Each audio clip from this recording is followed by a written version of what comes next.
호돌이 썰툰. 짧고 무서운 이야기.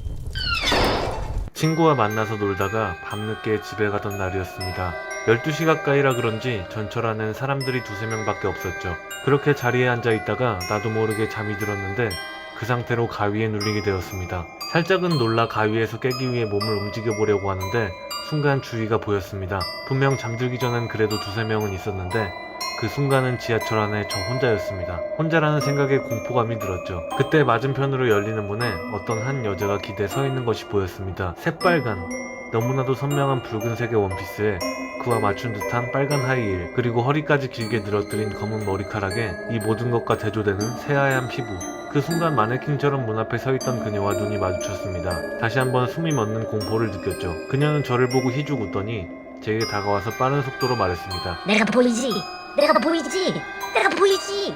그녀의 눈에선 살기가 느껴졌고 이러다간 죽겠다는 생각에 가위에서 깨기 위해 열심히 발가락을 움직여 보려 했습니다. 그 순간 갑자기 엄지발가락에 엄청난 통증이 느껴졌습니다. 그녀가 하이힐의 뾰족한 끝으로 제 발가락을 짓누르고 있었던 것입니다. 엄청난 고통에 비명을 질렀습니다. 그리고 그 순간 저는 가위에서 깼습니다. 꿈이어서 천만다행이야. 전철에서의 일 때문에 너무 피곤했던 탓인지 저는 집에 오자마자 옷을 대충 벗어놓고 바로 잠에 들었습니다. 다음날 아침 저는 저를 깨우는 엄마의 걱정스러운 목소리에 잠에서 깼습니다. 아들, 몸은 괜찮아? 당연하지. 갑자기 몸은 왜? 어제 너가 벗어놓은 옷들을 빨래하는데 양말에 피가 묻어있길래. 엄지발가락 어디서 다치고 왔니? 순간 나는 멍한 기분으로 내 발가락을 내려다보았습니다. 발가락에서 흐르는 붉은 피. 어젯밤 전철 안에서 보았던 그녀가 생각났습니다. 어젯밤 그게 단순한 꿈이 아니었구나. 가위에서 못 깼더라면 나는... 그 후로 저는 다시는 밤 늦은 시간에 지하철을 타지 않았습니다. 그녀를 다시 만나게 될까봐. 짧고 무서운 이야기.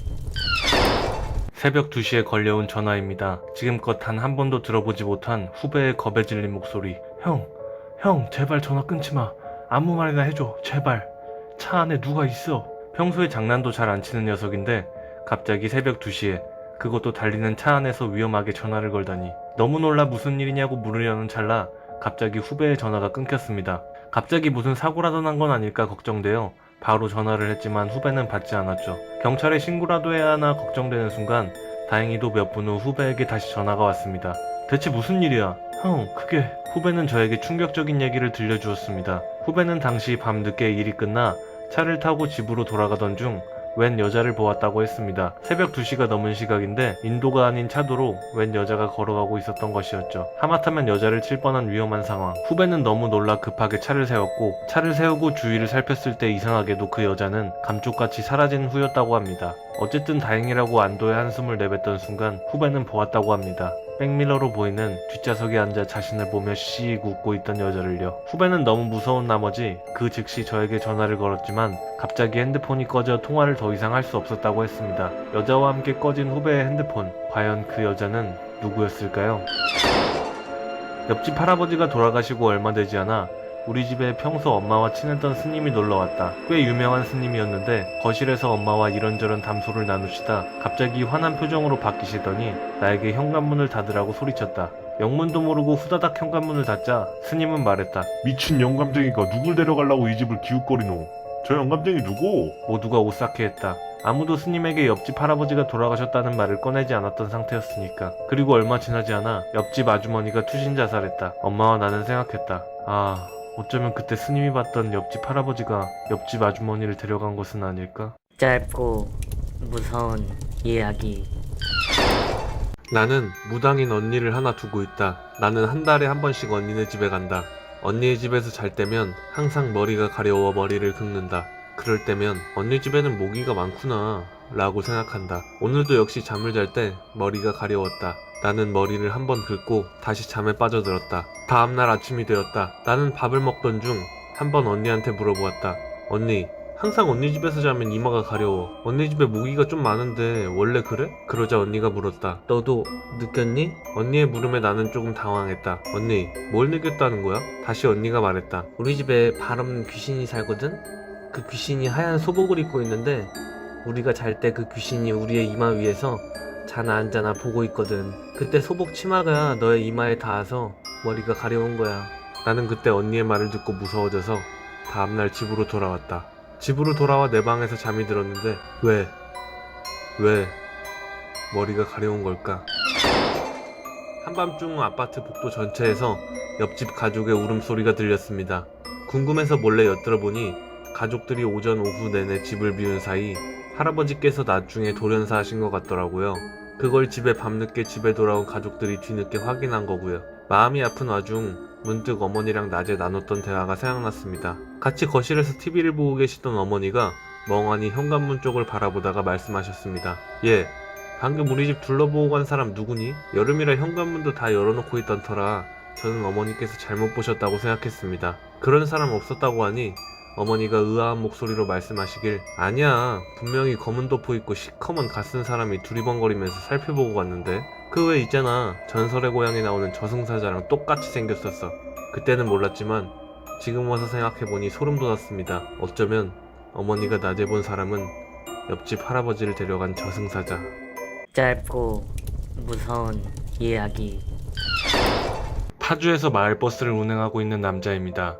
시간이 늦어지면 불 다 꺼놓고 정차 안 하면서 달리는 버스를 본 적 있으신가요? 그건 회차하는 차인데요. 시간표를 막차까지 마치고 손님을 더 이상 받지 않는 채 차고지로 돌아가는 차량들입니다. 그때는 3월 중순이었어요. 하루 종일 힘들게 일하고 회차할 일만 남았었죠. 잠깐 갓길에 차를 세워두고 혹시 타고 있는 사람이 있는지, 분실물은 없는지 점검차 차 내부를 한 바퀴 돌았습니다. 내부에는 아무것도 없었고 저는 운전석으로 돌아가서 내부 등을 다 끄고 출발했죠. 저는 출발할 때 내부 백밀러를 한번 보는 습관이 있습니다. 그날도 마찬가지로 나도 모르게 힐끔 백밀러를 봤는데 백밀러에는 어떤 여자가 창밖을 보고 있는 모습이 비춰졌습니다.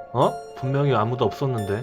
저는 빠르게 차를 세운 후 내부 등을 켜고 자리에 일어났습니다. 하지만 차 안은 휑하니 아무도 없었습니다. 그 여자가 앉아있던 자리를 보면서 뭘 보고 착각했나? 하면서 다시 운전대에 앉아 내부 등을 끄고 백밀러를 확인하였습니다. 여자가 자리에 있었습니다. 순간 오싹한 마음에 다시 등을 켜고 돌아봤습니다. 하지만 그러자 자리는 다시 비어 있었습니다. 무서운 마음에 안 되겠다 싶어 이번엔 백밀러는 쳐다보지도 않고 불만 끈 채 출발했습니다. 어느 정도 길을 달렸을까? 저는 혹시나 하며 다시 백밀러를 힐끔 확인했습니다. 그러자 그 여자가 이전과 똑같은 모습으로 그대로 앉아있는 겁니다. 숨이 가빠졌습니다. 이게 어떻게 착각일 수 있어? 저게 어떻게? 저는 숨을 몰아쉬며 정신만 차리면 산다, 정신만 차리면 산다 되뇌었어요. 백밀러에만 보이고 실제로는 안 보이니까 어쨌든 나에게 해코지는 못하겠지라고 생각했습니다. 그 벨이 울리기 전까진 말이죠. 하차벨이 울리면서 너무나도 오싹한 느낌에 급브레이크를 밟았습니다. 그 후론 백밀러의 여자는 보이지 않았습니다. 다만 제가 궁금한 건 두 가지. 도대체 그 백밀러 속 여자는 누구였을까요? 그리고 그 하차벨은 과연 누가 눌렀던 것이었을까요? 짧고 무서운 이야기.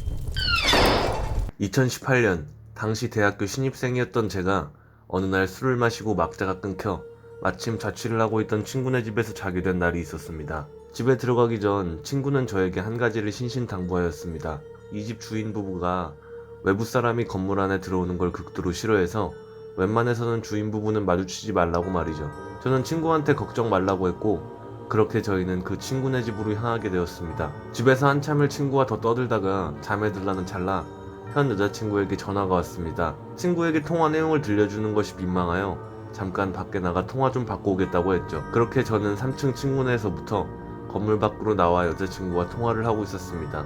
통화를 마무리하고 건물 안으로 들어가려던 도중 누군가 저보다 먼저 빌라 안으로 들어갔습니다. 어둑해서 제대로 보지는 못했는데 주인일 수도 있다는 생각에 신경 쓰여서 조금 머뭇거리며 텀을 두고 올라갔죠. 최대한 발소리를 줄여가며 저 사람은 누굴까? 주인인 걸까? 궁금하여 계단 난간 사이로 위를 올려다보는데 웬 젊은 남자가 야구방망이를 들고 뚜벅뚜벅 위로 올라가고 있었습니다. 순간 주인은 아니겠구나 하는 생각에 저도 안심하고 뚜벅뚜벅 걸어 올라가 친구방 문고리를 잡으려는 찰나 뒤쪽에서 이상한 느낌을 받고 고개를 돌려 뒤를 돌아봤습니다. 그러자 거기엔 먼저 올라가던 사람이 야구방망이를 들고 놀란 표정으로 저를 보고 있었죠. 그는 대뜸 저에게 말을 걸었습니다. 여기 사세요? 갑작스러운 질문에 우물쭈물하고 있을 그때 그 남자가 먼저 저에게 악수를 청했습니다. 저 여기 윗집 사는데 친하게 지내요. 남자의 눈빛에 살짝은 무서웠지만 어쨌든 저는 얼떨결에 남자와 악수를 하고 다시 친구네 방으로 돌아왔습니다. 저는 친구에게 아까 겪었던 일을 말해주었죠. 얘기를 듣던 친구의 표정이 어두워졌습니다.